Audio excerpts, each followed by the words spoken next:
There we are. Okay. It looks like we took almost a month off and nothing's changed, Bob. Well, it will be because this is the first broadcast of September, which is a good thing. We're trying something totally different. This is on Friday the 13th. Not that it has perhaps anything to do with much, but some people might take that as an omen. We, I guess, like our neighbors to the south, are in various stages of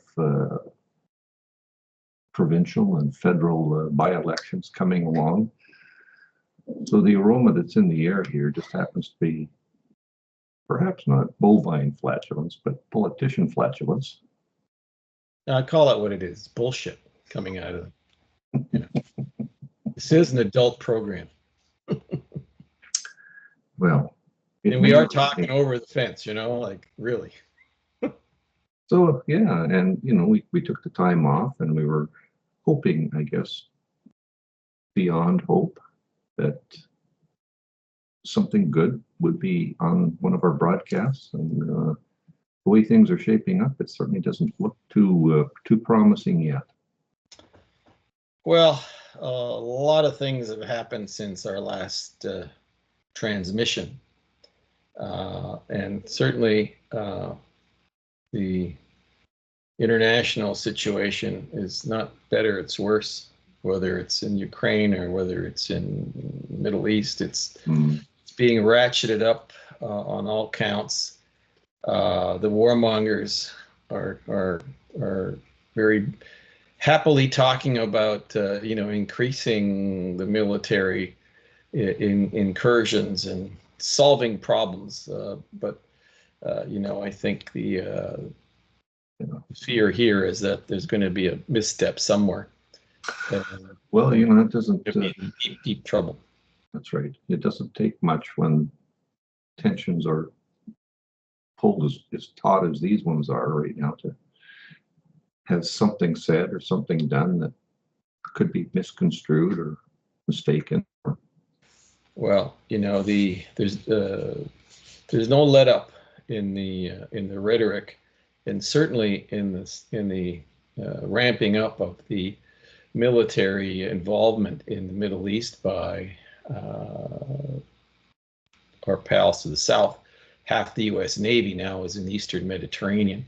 I'm not sure what they intend to do there with, not being particularly well informed, you might say, about the intelligence community's pressure on the protagonists there. I mean, if you look at the fallout in Western capitals to the actions of the Israelis in Gaza, you would think that the genocide is only one way here, and it just I don't understand what happens from October 7th last year till now. And when I see these people protesting, certainly in our neck of the woods, I don't see any Canadian or American flags in this gang of protesters. Not a single one. They don't. They seem to have a whole different bent on just exactly what precipitated the Middle East event.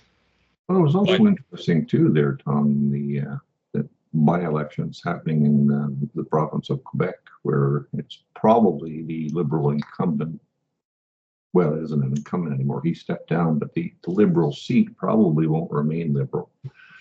It'll go to probably the Bloc, which is a separatist party, or perhaps to the NDP, which will try and do anything to get into power party. And with that, the little bit that came out in the press the other day about how on his election material here he is standing with the Palestinian flag. Yes, the pamphlet. And they're trying to brush it off as being anti-woke, whatever you want to call it. That but MPs or prospective MPs can fly any flag they want, but and okay, maybe you can, but somewhere along the line, the last bit of geography that I looked at, Outre-Mont or wherever it is that by-election is not part of Palestine. So, there should be a Canadian flag somewhere. Well, first of all, my friend, it's not in Canada, it's in Quebec, this particular election. So maybe, and I don't want to sound too negative, you'd be hard pressed to see a Canadian flag in this particular situation, because you don't want to offend anybody. So the total neutrality of this particular candidate would be better than having a Palestinian flag as the backdrop on his pamphlet. But there are various shades of hypocrisy that take place in elections, as you know. And in this particular case, it's evident that there's lots of hypocrisy going on, and there's the other by-election, of course, in Winnipeg. I think this is going to be kind of a Canadian edition of the Borderpol Journal, by the way, for our readers. We've got a couple of things up our sleeve, I think, that might pop out and surprise, which we could mention now, and that's the border walls that seem to be going up in the European Union. Germany, well, yes, Hungary. Yes. The talk of putting an end to unregulated migration, or whatever euphemism they're coming up with now. But I'm sorry if I sound a little skeptical. This is the barn door can be closed all they want now. There's no what their problem is, as it is here in Canada and the U.S., is that the barn door was left open for a long time, and so using that metaphor, how do you deal with all that got away? Well, you can't. Let's just, after all, Borderpol starts off 20 some years ago talking about immigration and refugees and border management, border security issues, and we're kind of coming full circle, aren't we, in many ways? Yeah. The whole issue of border management, I think, has been and refugee determination and the recruitment and selection of immigrants to any particular country. All these things have been basically tossed out by a globalist view, which has permeated most Western societies at the top. The elites have decided borders don't exist, don't need to exist, and they are evil, they are racist, they're run by the old colonial powers and blah blah blah blah, which is fine. Okay, so let's just take the canary in the coal mine and let's use Canada as an example. For the last 2 years, there has been no border management to speak of in this country. Okay, we have, depending on which statistic you're prepared to validate or verify, we either have 1.5 to 2 million people who showed up here, essentially at the behest, frankly, of the current government. And it is a open book that the Trudeau government wants a post-nation state. One way to do that is to change the demographics of the country with a overwhelming number of folks who have no particular attachment to the traditions, to the principles, to the structure, to the culture, to the traditions of the host community.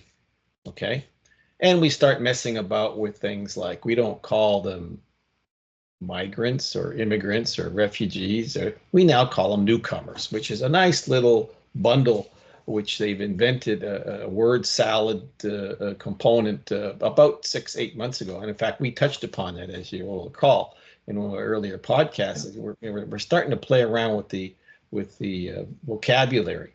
So the newcomers now overwhelm basically the host community, because we don't call it Canada, we call it the host community. The host community in various parts of this country is now literally unable to absorb the numbers, okay? So what this bunch has done, again, we're talking about the canary in the coal mine here, using that, analogy. So you have a whole slew of people who I will say were conned, okay, by this this government. Come to Canada because there'll be a path to citizenship, which they never actually said, but they implied, right? So you have all these students who went to some third-rate educational institution in a strip mall somewhere in Toronto or Vancouver or wherever, that provided no particular education to speak of, except they took their money, got a student visa. Then when that expired, in the generosity of this bunch, well, it's tough. You're here, you got no money, your courses have got, okay, we'll give you a temporary work permit, okay? Now, the implication of the temporary work permit, by virtue of its name, temporary, is that you're going to go home when your work permit expires. Well, they're all expiring, okay? We're talking hundreds of thousands. In the meantime, the backroom deal by these elites with various corporations was, well, these people need money to survive, and we don't have it in the government because we're broke. So I'll tell you what we'll do. We'll let these folks go to work in the low end hospitality industry, whatever it doesn't require, whatever industry or whatever job doesn't require particular skills, basic minimum wage jobs, and we'll subsidize 50% of it. So let's not name the corporations or the organizations because there's too many of them, and we're not in it's not. The point is that all you have to do is go to your local coffee shop and discover that there's a whole bunch of new people there working, doing minimum wage jobs. Why did these people show up? Well, because the federal government is subsidizing the corporations significantly. So if you're looking at dividends for your corporation, you're going to say, sure, I'll take the money because I'll just dump all those other people who are working there because I got to pay them $15 or $18 an hour, depending on the province. But you're going to pick up 50% of the tab. That means I only have to pay, $7 to $8, $9 if I have to, and you will pay the difference. Well, what a deal. Okay. Except that when they run out of money, they're going to tell these people who were conned, okay? Because I'm still a human being, and I feel for these people because they've been screwed. Okay, now you got to go home because we wanted just to look like we're the good guys, we're the elites, and plus we have our other hidden agenda. We want to screw up the country anyway. But now that you've completed the job for us, now get the hell out of here. Go back to and pick your country. Most of them are in Southeast Asia. Okay. Yeah. So now you've got two numbers of people who are pissed. You've got the ones who are saying, we can't do this anymore because our own people don't have jobs, and you've now put, even at the entry level, you've kicked them out of the opportunities, and then you've pissed off 500,000 to 1 million people. This is a real number here that have to go home. Well, you can't remove 1 million people. Okay, how are you going to do it? Okay, this is the same, and this is the small version in the JV version in Canada. Then you take that in the U.S., which is way bigger than our problem in that respect. And there, you've got presidential candidate talks about removing millions of people. You're not going to do that. You don't remove millions of people. It's impossible. So now you've got a situation where you got to find how you're going to fix this. Okay. Wow. Sure, you can pick out the extreme versions of the ones who were involved in criminality. That probably might be, top of my head, 10%, okay? But even at that, if 10% of the people in this country are involved in criminal activity who shouldn't be here, that's still over 100,000 people. How in the heck are you going to remove 100,000? Who's going to do it?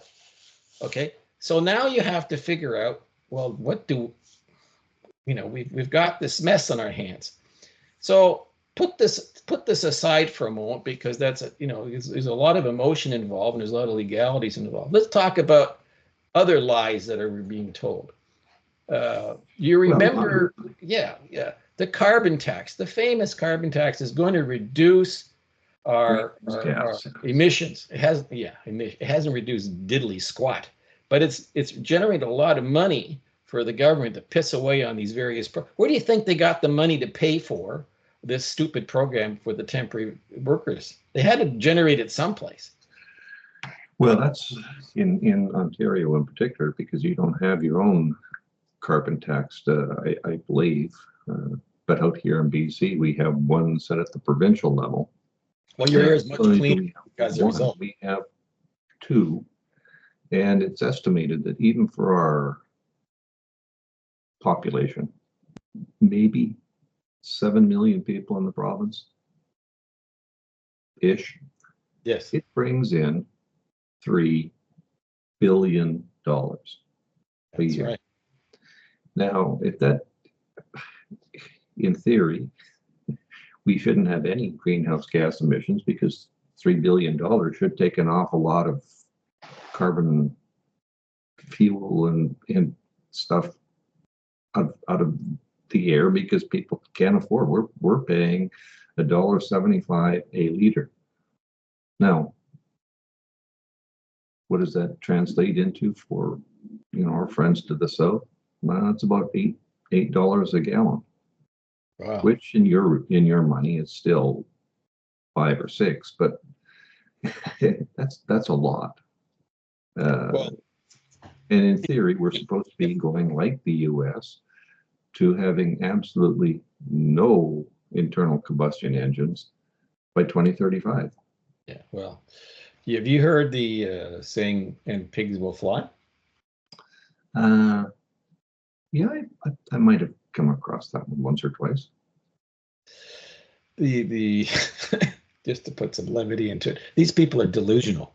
Okay, apart from being dangerous, excuse me, they're also delusional, and unfortunately, this delusion is a mental illness, and it's spread like wildfire. We've got just lunatic stuff all over the place, but I digress. The point is that we have a political class which is tone deaf, at least in this country, absolutely tone deaf to what the people are feeling on the street, what they're feeling at the grocery store, what they're feeling in their community centers, what they're feeling at their kitchen tables, what they're feeling at the pumps. They're absolutely tone deaf. I just saw a picture of Guilbeault and some of his other Liberal MPs having a wonderful Mexican dinner at the expense of you and I, and how wonderful everything is. And these people really are tone deaf. They really have they don't care. They're all as they had back in during the French Revolution. Let them eat cake. That's their attitude. When we're looking at a GDP over the last 10 years that has declined precipitously compared to our southern neighbors, even the CBC, which is a total propaganda machine for this government, and suddenly decides yesterday or the day before to actually point out that Canada is now about $20,000 under the U.S. GDP in U.S. dollars compared to where we were 10 years ago. In other words, we're failing. We aren't even meeting the average of the OECD countries. Okay, this is nonsense to hear the malarkey coming out of the heads of the PMO, who hires now the former Bank of Canada, former Bank of England, an absolute disciple of the World Economic Forum, to give advice. This Mark Carney character, to apparently the smartest finance minister we've ever had. Well, that's really beyond the pale. Yeah. It's the Bank of Canada guy. Anyway, it's not going to be fixed by people who have common sense, because Well, I think with the elitists that are there, common sense died in their mind decades ago. But even setting that aside, yeah, go ahead. there are a lot more issues. I mean, we're still now trying to figure out how two known terrorists managed to get a visa to come in particular, one of them now has Canadian citizenship, so we have to figure out how he actually got citizenship. And then we're going to have to gnash our teeth and wring our hands to figure out, are we actually going to take his citizenship away? And that's going to be a big foo-ha-ha. Bob, that shouldn't surprise you, because shortly after the current government came into power, they gave $10 million to a guy that was convicted of killing American servicemen in Afghanistan. So, well, not a fairness to the government. That wasn't simply a political ploy. It was done in the interest of the Supreme Court, which said that his charter rights were violated. And I'm still having a hard time trying to figure out how his charter rights are violated when he was in Guantanamo.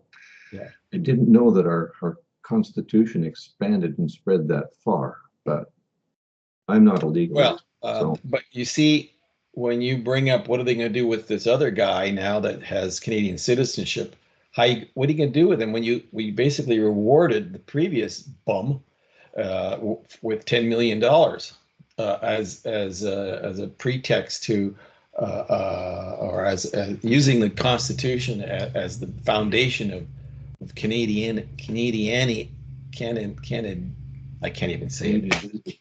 Canadianism. Yeah, sorry. I mean, come on, really. Canadian. Yeah. Which kind of reminds me of Pollyanna, but that's another story. Yeah, I guess. So you've got that. Then you have, of course, the current leader of this NDP bunch, who's now famously torn up his agreement to prop up the current Liberal administration, which I think is nothing more than theatrics. This guy's a fraud. I think you're right. I think you'll find that when I can't even say the Official Secrets Act, what replaced it? Oh, some other, whatever it is, and the expiry date of whatever's stamped on that as being secret, we'll find out that it's on page 16 of the script, where they said, come about this time in the course of our getting together, you pretend to rip this up, but you'll still support me, and because we all know that we have to get to at least the date. Hang on a second. Can you just pause this for a second? Oh, you're too low. No, but it must. Can you? My dog is going nuts here. It's here. I'll try to edit this after. I don't know how I can do. But anyway, yeah, here we are. We're stuck with this, and it's a script. It's a script, and they're going to try. And I'm still interested to know, somewhere along the line, have they taken that extra week to ensure that, 50 people would be able to collect their pension if they delayed the election by a week? It'd be interesting to know if that has been slipped in some omnibus bill somewhere. But this is what we're dealing with. Yeah, well, we're dealing with, I think, a government that really is in free fall in many ways. I mean, I don't know how they're able to. The liberal whip system is famous. I mean, they will circle the wagons all the time, unlike other parties who will, eat their young. These guys are less prone to that. But I don't know how they keep it up much longer, because the whether you believe in polls or not, this guy's leadership and his whole gang is so disliked by so many. I mean, even some of my liberal friends they cringe at some of the stuff that comes out of the heads of guys like Mark Miller or Holland or the rest of them, or Freeland, babbling on about how wonderful everything is. It's just not true. Okay, you can fool some of the people some of the time, but you can't fool everybody all the time, as was once said by a famous wag. But here, you know, you have personalities involved, which, as you know, in our pre-production now, I was suggesting that this guy is looking for an out, which makes it easy for him to be in charge, and this is where proroguing Parliament is what I think he's going to do. Because if he suddenly decides he's going to prorogue Parliament, which he can do, that's the Prime Minister's what do you call it, prerogative. All sorts of things happen. First thing that happens is every bill and every piece of legislation that is on the table now that hasn't been given royal assent dies. It's finished. It's kaput. Okay. So all the things that he needs to rethink, like pharmacare and expanding dental care and all that stuff, that dies. It's finished. In fact, pharmacare never goes anywhere. That because it hasn't never gone beyond the Senate. So until that is done, that's dead. The other thing that's dead, which is I think far more important, is all those committees that are unearthing unethical, corrupt, and what have you practices of this bunch for the last couple of years now. They all end up in the trash. They're finished. Those committees are dissolved. They disappear overnight. All right. So what's the impact? The impact then is he will recall Parliament when he has a whole new throne speech, a whole new set of policy makeovers. Okay, which I'm not sure if the same deck of cards gets shuffled, you're still going to get the same result, and basically put off the inevitable. The inevitable will be there'll be a confidence vote, and he'll lose. But then he goes out in a glorious way that he wasn't made to quit. The will of the people did it. Okay. Moreover, he gets revenge on Singh, because all his stuff there goes down the toilet, right? Because when a narcissist is wounded, you got to be careful, So he gets to because he knows that it's better to have the rug pulled out from under Singh than for Singh to pull the rug out from under him before the next election. In other words, he's in control. Okay, this is the ultimate thing. You have to stay in power. You have to be in control. Power is everything, and so that's my theory as to what is going to happen relatively soon, because the clock is ticking, and Parliament reconvenes next week, as I understand. So yeah. So these guys are this whole thing is held together with chewing gum and bits of thread, because I'm not sure. Moreover, I think that when you look at this immigration fiasco that we've got at the moment brewing on all fronts, not just the demographics, but the business with the terrorists getting visas. Oh, and by the way, I'd like to know how long it was before our pals in the South knew about this joker in Wormston, Ontario. Like, what was the deal between the FBI and the RCMP, who suddenly found this guy? And according to press reports, this terrorist, in quote unquote, was posting stuff on social media about what he was going to do.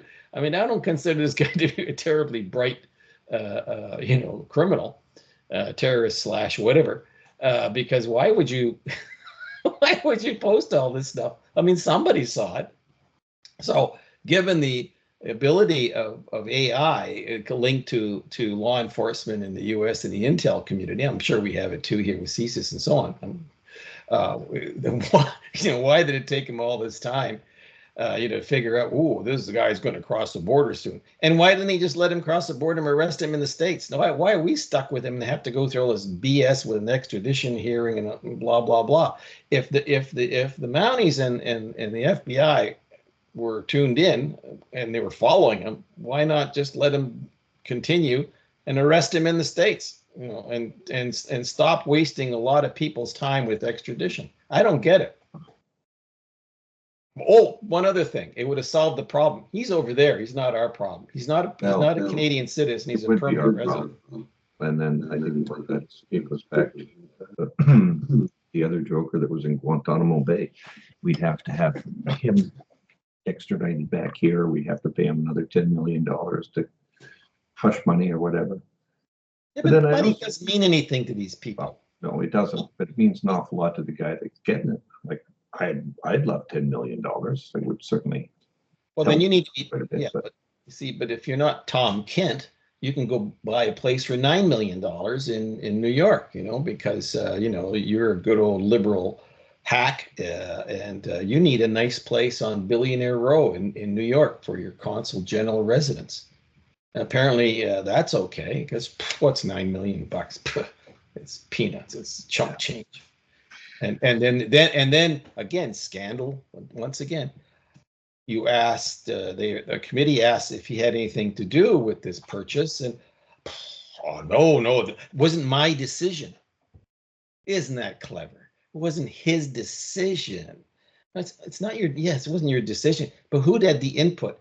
And for you and I, who've actually been abroad and we know how these things work, you don't, a head of mission does a lot of things to impact on how things get done in that mission, and where the furniture goes and who gets the furniture and where someone lives. So, you know, stop this nonsense. Oh, I had nothing to do with it. So there's another scandal that's already brewing, and so I thought the line from one of the committee members to Tom Kent was, don't unpack your bags, because when we're in office, you're going to be fired. You know, I thought, whoa, you know, that's pretty straight up.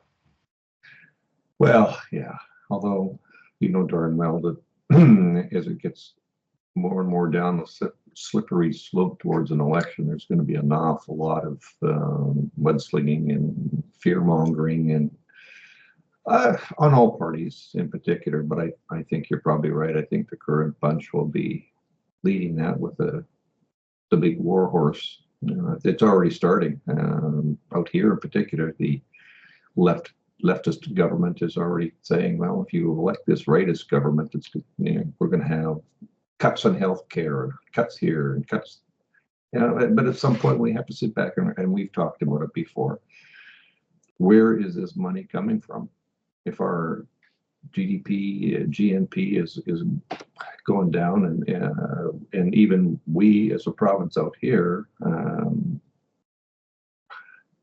don't have the backing to get things done,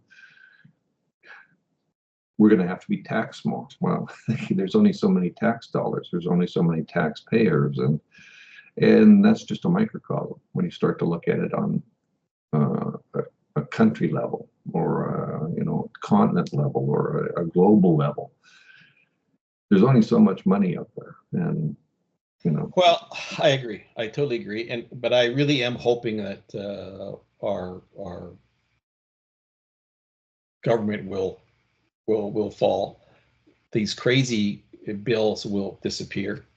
One that particularly is egregious to us here in our little border poll journal thing is the Bill 63 on internet censorship, where they're going to decide who can actually have an opinion, because you can have an opinion as long as it meets the government's official guidelines. Well, that piece of crap needs to go down the toilet as a bill. I'm sorry, it's just so outlandish, egregious. It's really political filth that needs to be shipped right down the toilet, because this government has, like any other authoritarian government, needs to go. You don't tell people what to think. You know, if they're doing something that is criminal, deal with it. You know, no problem. But they don't do that. You know, they weaponize the criminal system in this country. And again, it's not just Canada. We see it in the States. We see it in England. You know, it's an Anglo thing, which is very strange, because, you know, the Magna Carta is an Anglo thing, but they seem to have tossed that into the dustbin of history. This is nonsense. But as I say, that one is particularly egregious to us. How dare you decide what we can think? What we say is our opinion. Yeah. We don't have to. It's one thing to say there's hate speech, and that's very. What does that mean? But you know what? The reverse of that is I don't have to like you. Okay. There's got this. You have to like us. I don't have to like you. Okay. I don't like carrots. I don't like those. So I don't eat those. I don't like your brand of how we should converse. That's not what you're paid to do.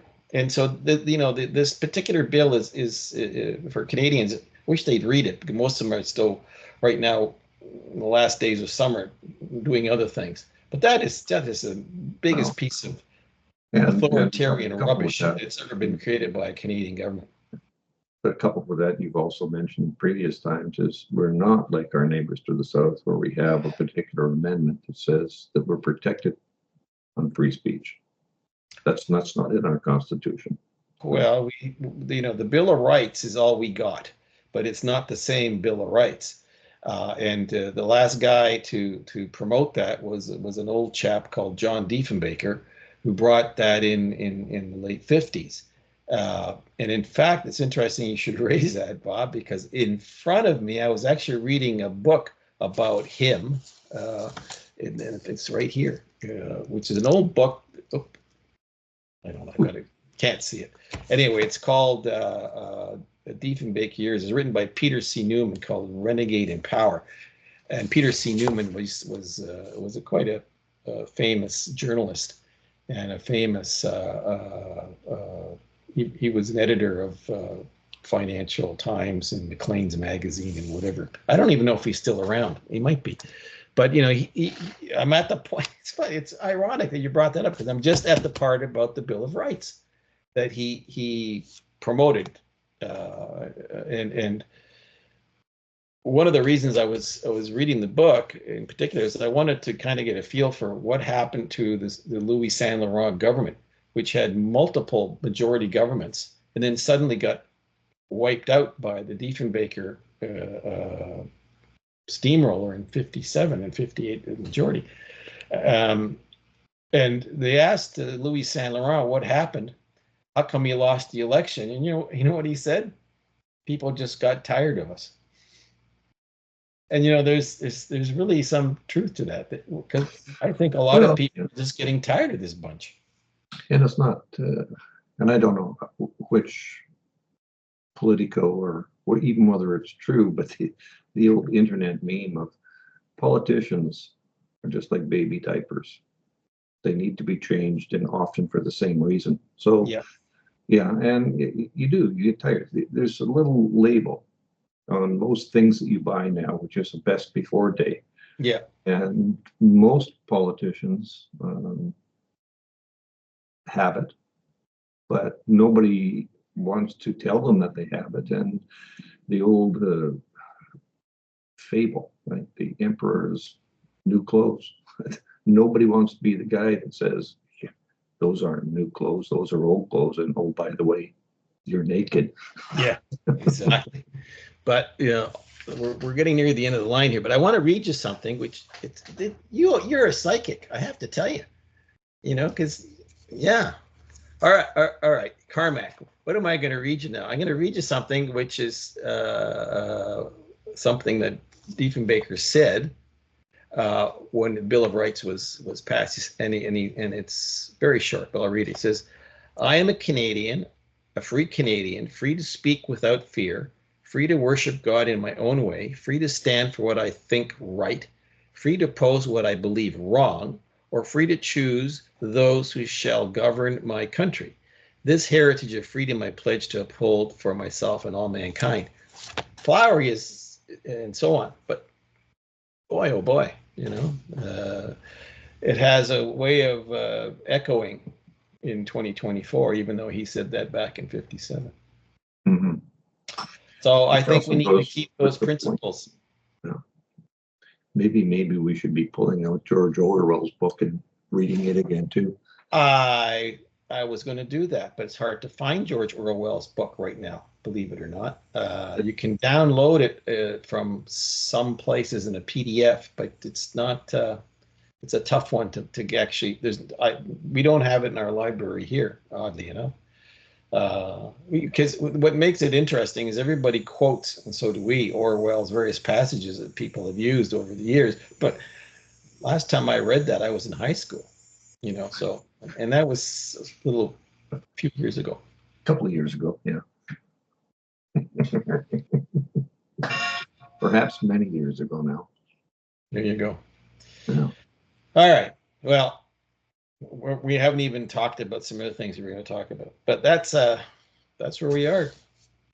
Well, to the viewers, I certainly hope that they have found it enlightening. Again, I'm sorry it's Canadian centric, but we seem to be, as you said, probably very aptly the canary in the coal mine.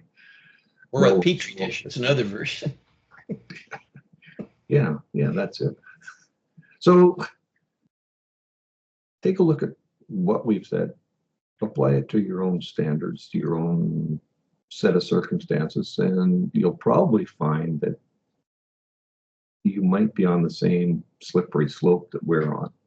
And that doesn't bode well for mankind, I don't think. No, boy, that was uplifting. Okay.